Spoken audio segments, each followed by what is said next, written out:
সকলকে আসসালামু আলাইকুম রহমতুল্লাহি ওয়া বারাকাতুহু। তো এখন আমরা রয়েছি তৃতীয় অনুচ্ছেদে। তৃতীয় অংশটি হলো আপনার চারপাশের জগৎ। আল্লাহ বলছেন, ওয়া আয়াতুল্লাহুমুল আরদুল মাইতা, তাদের জন্য একটি অলৌকিক নিদর্শন হলো মৃত ভূমি। এর সাথে আগের আয়াতের কি সম্পর্ক?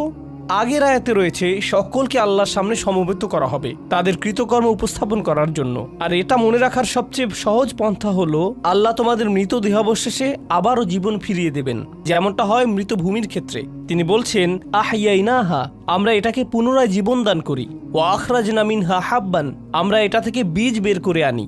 ফামিনহু ইয়াকুলুন, যা থেকে তারা খাবার গ্রহণ করে। কি অবিশ্বাস্য বিষয় বলা হলো, তোমাদের সকলকেই বিচার দিবসে আমার সামনে হাজির করা হবে। আর প্রসঙ্গক্রমে এই বিষয়ে চিন্তা করার জন্য একটা নিদর্শন হলো মাটি, যা থেকে বীজ বের হয়, যেটা থেকে তোমরা খাবার গ্রহণ করো। অন্য কথায়, যখন আপনি সকালে রুটি খান, যখন আপনি ভাত খান, যখন আপনি পাউরুটি খান, যখন আপনি সালাদ খান, যখন আপনি কোনো ফল খান, আপনি আসলে বিচার দিবসের একটা স্মরণিকা খাচ্ছেন। আপনি অবিকল তাই খাচ্ছেন, বিচার দিবসে যা পুনরুত্থিত হবে। এটা পুনরুত্থানের ফলাফল, তাই না? প্রসঙ্গক্রমে এটা হলো বীজ। আল্লাহ এখানে বীজের কথা উল্লেখ করেছেন। আর যে কোনো ফলের ক্ষেত্রে যখন আপনি সেটা খান, আপনার মুখে কি আটকে থাকে? বীজ আটকে থাকে। এটা আটকে থেকে আপনাকে বিচার দিবসের কথা স্মরণ করিয়ে দেয়। শুধুমাত্র ফলটি উপভোগ করবেন না, এই হলো বীজ। এটা ঠিক আপনার মতো। প্রতিবার আপনি যখন কোনো ফল খান, এটা একটা খুতবার মতো কাজ করে।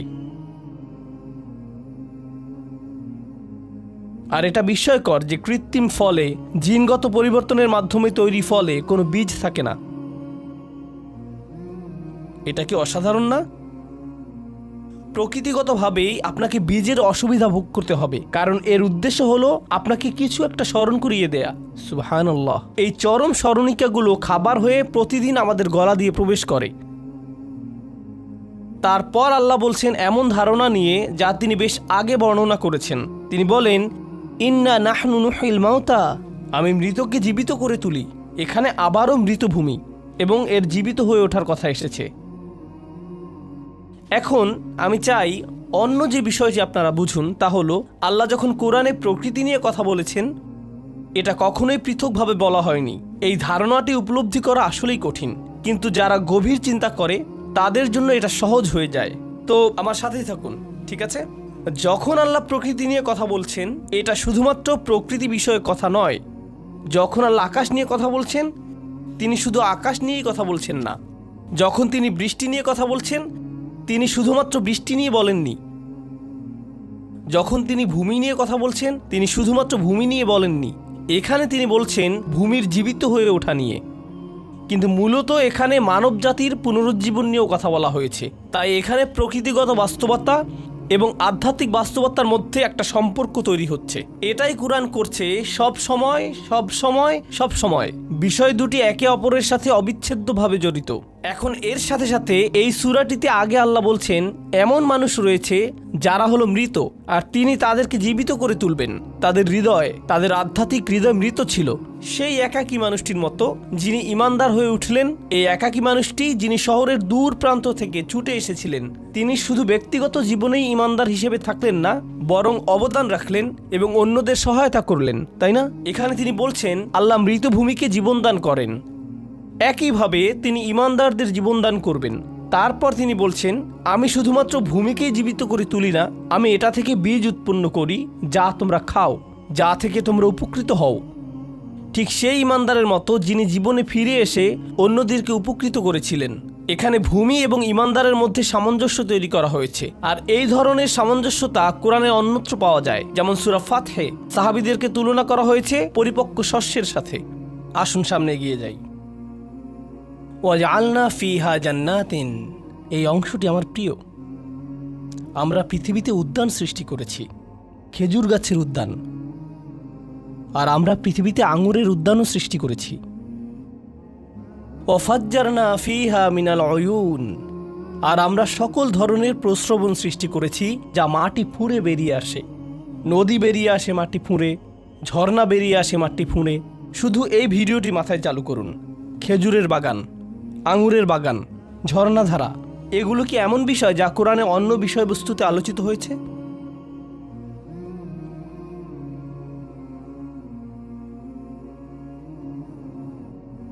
কখন কোরআন কথা বলে খেজুর বাগান, আঙুরের বাগান এবং ঝর্ণাধারা নিয়ে?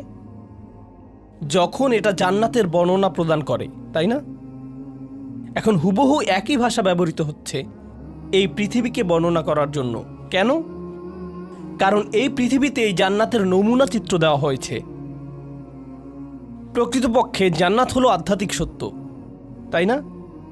জান্নাত হলো একটি আধ্যাত্মিক সত্য।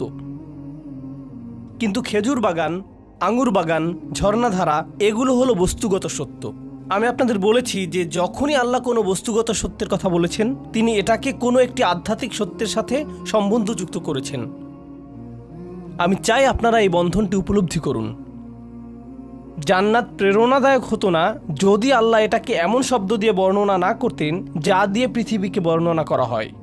আমি আবারও বলছি, জান্নাত অনুপ্রেরণার বিষয় হতো না যদি আল্লাহ পৃথিবীর ভাষায় এটাকে বর্ণনা না করতেন। যদি আল্লাহ না বলতেন ওয়াফাকিহাতিম মিম্মা ইয়াতাখায়্যারুন, সেখানে থাকবে ফল যা তারা বাছাই করতে পারবে।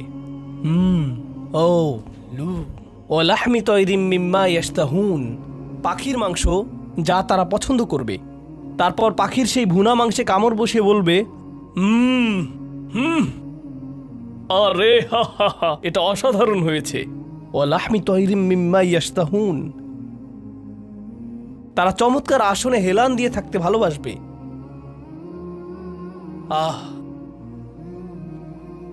এখন আপনার যদি কোনো ধারণা না থাকে যে সুস্বাদু ফলের স্বাদ কেমন হয়, যদি আপনার কোনো ধারণা না থাকে যে সুমিষ্ট পানীয় কেমন হয়, যদি আপনার কোনো ধারণা না থাকে যে একটি খেজুর গাছ কেমন হয়, একটি ঝর্ণাধারা কেমন হয়, তাহলে জান্নাত সম্পর্কিত এই আয়াতগুলো সবই অপ্রাসঙ্গিক হয়ে যাবে। আপনার কাছে এগুলোর কোনো অর্থ থাকবে না। প্রকৃতপক্ষে আল্লাহ এই পৃথিবীতে যা দিয়েছেন সেগুলোর কারণে জান্নাতের বর্ণনাগুলো গুরুত্ব বহন করে। যদিও আপনি এই পৃথিবীতে যা কিছু দেখেছেন তার তুলনায় জান্নাতের সেই আধ্যাত্মিক সত্য অনেক বেশি ব্যাপক।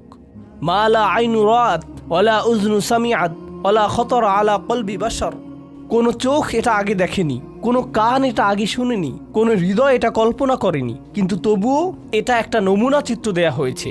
একটা নমুনা চিত্র দেয়া হয়েছে। তো আগের আয়াতে আল্লাহ ভূমিকে ব্যবহার করলেন ইমানদারদের একটি চিত্র প্রদানের জন্য, আর এই আয়াতে আল্লাহ বলছেন একজন ইমানদার কোথায় যাবে? জান্নাতে। আর তিনি খেজুর গাছ এবং এই সকল জিনিস ব্যবহার করেছেন জান্নাতের বিবরণ দেওয়ার জন্য। মূলত তিনি বলছেন, দেখো কেন তুমি জান্নাতে যেতে চাইছো না? আমি কি তোমাকে নমুনা চিত্র প্রদান করিনি? এটা কি তোমাকে এগিয়ে যেতে উৎসাহ দেয় না? তোমার সেখানে যাওয়া উচিত শুধুমাত্র পৃথিবীতে যা দেখছো তার জন্য। পৃথিবীর সুন্দরতম স্থানসমূহ যেমন ঝর্ণাধারা দেখতে তোমার যাওয়া উচিত এবং বলা উচিত যে আল্লাহ যদি দুনিয়াতে এটা করেন, ওয়াও, তাহলে জান্নাতে তিনি কি করবেন? আপনি চমৎকার কোনো পর্বতের সামনে যান, আপনি খেজুর গাছের কাছে বসে বিশ্রাম নেন। খেজুর গাছগুলো এতটাই চমৎকার, শুধু এর পাশে বসে আপনি গা এলিয়ে দেন। মাদকের কারণে ক্যালিফোর্নিয়া আইসি স্থান না, বরং এটা খেজুর গাছের কারণে। খেজুর গাছের কোনো একটা প্রভাব রয়েছে। হিউস্টনের আবহাওয়া আমার পছন্দ নয়, ঠিক যেমন করাচির আবহাওয়া আমার পছন্দ নয়, কিন্তু আপনাদের এই এলাকা আমার ভালো লাগে। হাইওয়েতে বড় টায়ারের দোকানের পাশে সবসময় একটা খেজুর গাছ দেখা যায়।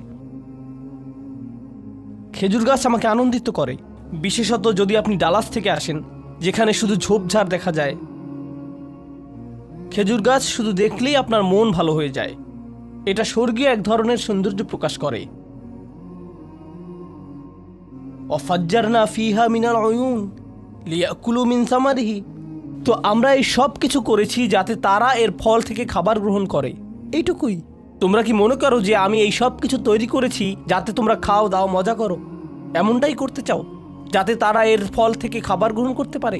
ওমা আমিলাথু আইদিহিম, তাদের এই হাত এই ফলগুলো সৃষ্টি করেনি। আর প্রসঙ্গক্রমে আমিলাথু ফাহুনাকা নিকাশ ইনদাল মুফাসসিরিন মা হুয়া দমির ইলা মা ইয়াউদ, এখানে হু সর্বনামটি কিসের ইঙ্গিত দিচ্ছে? বিষয়টা বাংলাতে আপনাদের জন্য সহজ করে দিচ্ছি। তাফসীরকারগণের মতে হু সর্বনামটি প্রবাহিত পানির ঝর্ণাধারার প্রতি ইঙ্গিত করেছে, যাতে তারা এই পানির কারণে সৃষ্ট ফল আহার হিসেবে গ্রহণ করে। আর তারা এই পানি তাদের নিজেদের হাত দিয়ে সৃষ্টি করেনি। মানুষ যা করে সেগুলোর মধ্যে রয়েছে তারা নিজেদের হাতে বীজ বপন করতে পারে, তারা নিজেদের হাতে মাটি খনন করতে পারে, কিন্তু মাটির নিচ থেকে যে পানি আসে তা তারা সৃষ্টি করতে পারে না। এটা তাৎপর্যপূর্ণ, কারণ একটি বস্তুগত সত্য সব সময় সম্বন্ধযুক্ত একটি আধ্যাত্মিক সত্যের সাথে। আর কোরআনে পানিকে তুলনা করা হয়েছে স্বয়ং কোরআনের সাথে, তুলনা করা হয়েছে স্বয়ং কোরআনেরই সাথে। কোরআন আসে আকাশ থেকে, আর কোন জিনিসটি আকাশ থেকে আসে? পানি আসে আকাশ থেকে। মৃত হৃদয়ের মাঝে কোরআন প্রাণের সঞ্চার করে, মৃত ভূমিতে পানি প্রাণ ফিরিয়ে আনে। তো পানিকে সবসময় কোরআনের সাথে তুলনা করা হয়েছে। আর পানি হলো সম্পূর্ণ বিশুদ্ধ, এটা পরিশুদ্ধ করে। এর নিজেকে শুদ্ধ করার প্রয়োজন নেই, বরং এটা অন্য সকল কিছুকে পরিশুদ্ধ করে। এভাবেই এই পৃথিবীতে বিশুদ্ধতা অর্জিত হয়। আল্লাহর কিতাব নিজেই বিশুদ্ধ, আর এটা মানুষকে পরিশুদ্ধ করে। ইউজাক্কিহিম, এটা তাদেরকে পরিশুদ্ধ করে। তো পানিকে সর্বদা তুলনা করা হয়েছে কোরআনের সাথে। আর তিনি এখানে বলছেন যাতে তারা এর ফল থেকে খাবার গ্রহণ করতে পারে, যা এসেছে পানির কল্যাণে। কিন্তু তারা নিজের হাতে পানি সৃষ্টি করেনি। ঠিক যেভাবে সূরার শুরুতে বলা হয়েছে যে কোরআন কোনো মানুষের সৃষ্টি নয়। দেখেছেন জিনিসগুলো কিভাবে পরস্পর সম্বন্ধযুক্ত? এটা অত্যন্ত বিস্ময়কর জিনিস ভাই, এটা বিস্ময়কর জিনিস। আমি যখন এটা অধ্যয়ন করি এতটাই আনন্দিত হয়ে যাই, কেন আমি এটা আগে জানলাম না? এটা এত অসাধারণ। ওমা আমিলাতহু আইদিহিম, আর তারপর তিনি বলছেন আফালা ইয়াশকুরুন, তারপর তারা কি কৃতজ্ঞ নয়? এখন আপনি যখন এই আয়াতের শেষে পৌঁছান, তারা কি কৃতজ্ঞ নয়,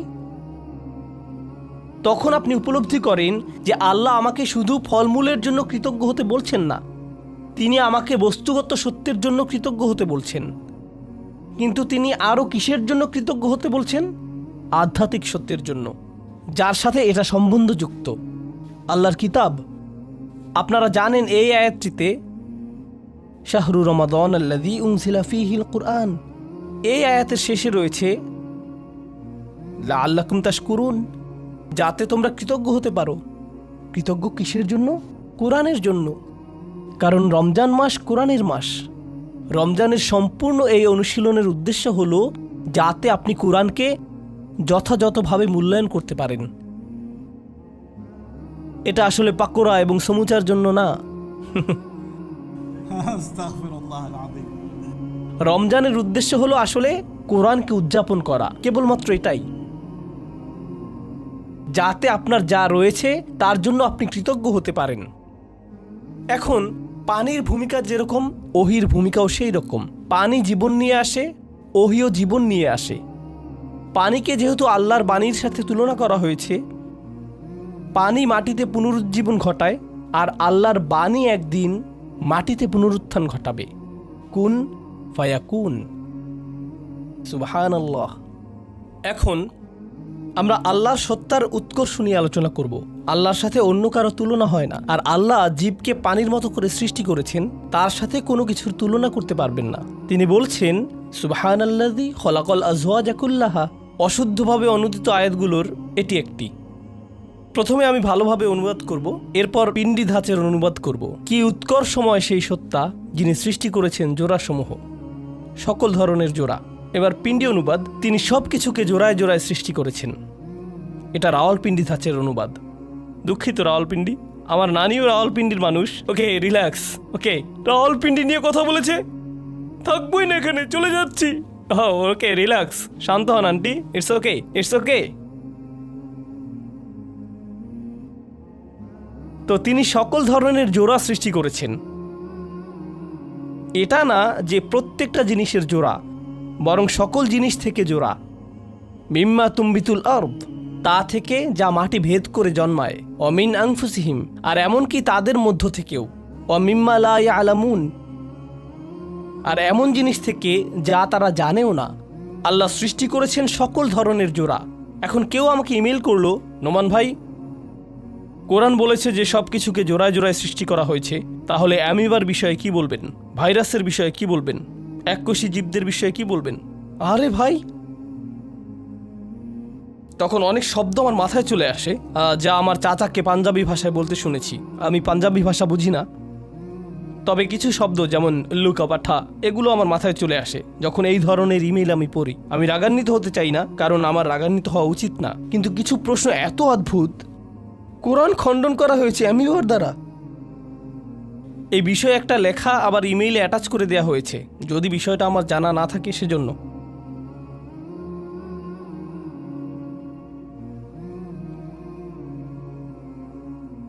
আল্লাহ সকল ধরনের জিনিস সৃষ্টি করেছেন জোড়াবদ্ধভাবে।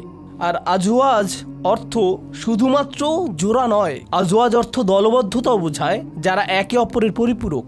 আজওয়াজ কোরআনে এই অর্থ ব্যবহৃত হয়েছে, মা মাত্তা'না বিহি আজওয়াজাম মিনহুম, জোড়ায় জোড়ায় না বরং দলবদ্ধভাবে। কুনতুম আজওয়াজান সালাসা, তোমরা 3টি দলে বিভক্ত হবে যারা একে অপরের পরিপূরক। এটা জোড়া না, আল্লাহ জিনিসগুলোকে পরিপূরকভাবে সৃষ্টি করেছেন। এটাই তিনি বলেছেন, আল্লাহ জিনিসগুলোকে একে অপরের পরিপূরক করে বানিয়েছেন। গোটা বাস্তু সংস্থান একে অপরের পরিপূরক, গ্রহগুলো একে অপরের পরিপূরক, গ্যালাক্সিগুলো একে অপরের পরিপূরক, মানব দেহের অঙ্গ প্রত্যঙ্গগুলো একে অপরের পরিপূরক, স্বামী স্ত্রী একে অপরের পরিপূরক, পরিবারগুলো একে অপরের পরিপূরক, আশেপাশের পরিবেশ একে অপরের পরিপূরক, দেশগুলো একে অপরের পরিপূরক। ওয়াজআলনাকুম শুউবান ওয়া ক্বাবাইলা লিতাআরাফু, এই সকল কিছুই হলো আজওয়াজ কুল্লাহা এর অংশ। মাটি থেকে যা জন্মায় তাও এর অন্তর্ভুক্ত। আপনারা জানেন কখনো কখনো এটা শুধু 2 ধরনের আপেল বা 2 ধরনের কমলা, এমনটা না। হয়তো এটাও সত্য হতে পারে, কিন্তু এরকম পরিবেশও থাকে যেখানে নির্দিষ্ট ধরনের উদ্ভিদ জন্মায়, আর অন্য কিছু উদ্ভিদ থাকে তারা নিজে থেকে জন্মাতে পারে না। তাদেরকে ছায়া দেওয়ার জন্য অথবা আর্দ্রতা দেওয়ার জন্য অথবা অন্য কিছু দেওয়ার জন্য তাদের অন্য উদ্ভিদের প্রয়োজন হয়। কিছু পাখি শুধুমাত্র নির্দিষ্ট কিছু গাছের ভেতরেই বসবাস করতে পারে, তারা সেই গাছের সাথে জোড়াবদ্ধ। এটাই আল্লাহ করেছেন, জিনিসগুলোর একে অপরকে প্রয়োজন। তিনি এতটাই উৎকর্ষময়, তিনি সকল কিছুকে অন্য সকল কিছুর মুখাপেক্ষী করে সৃষ্টি করেছেন, কিন্তু তিনিই সেই সত্তা যিনি অন্য কারো মুখাপেক্ষী নন। এই যুক্তিটাই তিনি প্রদান করেছেন। আপনার চারপাশে দৃষ্টিপাত করুন, দেখুন কিভাবে পৃথিবীর প্রয়োজন রয়েছে মেঘের কাছে, কিভাবে মেঘের প্রয়োজন রয়েছে বাতাসের কাছে। লক্ষ্য করুন কিভাবে পৃথিবীর প্রয়োজন রয়েছে সূর্যের এবং চাঁদের। সুবহানাল্লাহ। অমিন আনফুসিহিম, আপনার ভেতরেও তিনি এমন জিনিস সৃষ্টি করেছেন যার অন্য জিনিসের প্রয়োজন। তিনি জোড়া সৃষ্টি করেছেন। মানুষ সাধারণত বলে থাকে পুরুষ এবং নারীকে নিয়ে, কিন্তু এর সীমা আরও অনেক ব্যাপক। খলাকালাকুম মিন আনফুসিকুম আজওয়াজান লিতাসকুনু ইলাইহা, কেন তিনি তোমাদের মধ্য থেকে স্ত্রীদের সৃষ্টি করেছেন? যাতে তোমরা একে অপরের মধ্যে প্রশান্তি লাভ করতে পারো।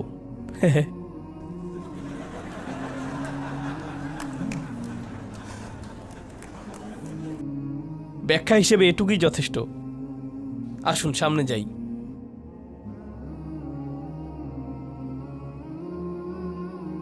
আমার ভিতরেও দ্বৈত সত্তা, অসঙ্গতি রয়েছে।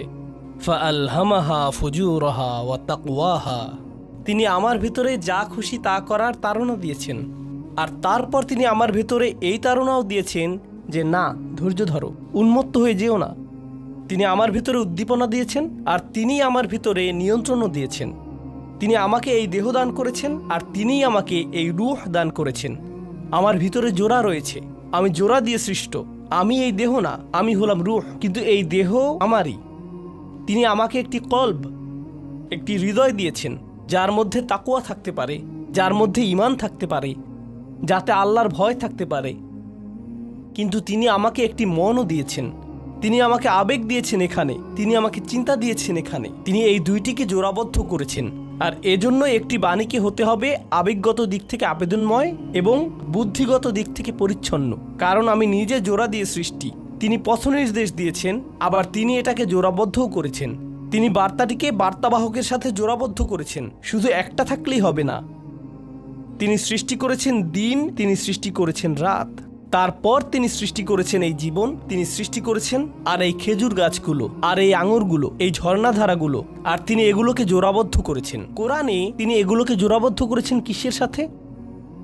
জান্নাতের গাছের সাথে, জান্নাতের ঝর্ণাধারার সাথে, জান্নাতের আঙুরের সাথে, আর জান্নাতের মুরগির সালুনের সাথে। তিনি এই সবগুলোকে জোড়াবদ্ধ করেছেন। এটাই তিনি করেছেন। একমাত্র সত্তা যার কোনো জোড়ার প্রয়োজন নেই, কোনো পরিপূরক প্রয়োজন নেই। তিনি কে? তিনি আল্লাহ। এজন্যই শুরুতে এসেছে সুবহানাল্লাযী খলাকাল আজওয়াজ। কি উৎকর্ষময় সেই সত্তা যিনি এমন জিনিস সৃষ্টি করেছেন যাদের একে অপরকে প্রয়োজন, আর এগুলো সবই একসাথে সম্বন্ধযুক্ত হয় যখন আপনি এটা উপলব্ধি করেন যে এই জীবনটি পরবর্তী জীবনের সাথে জোড়াবদ্ধ।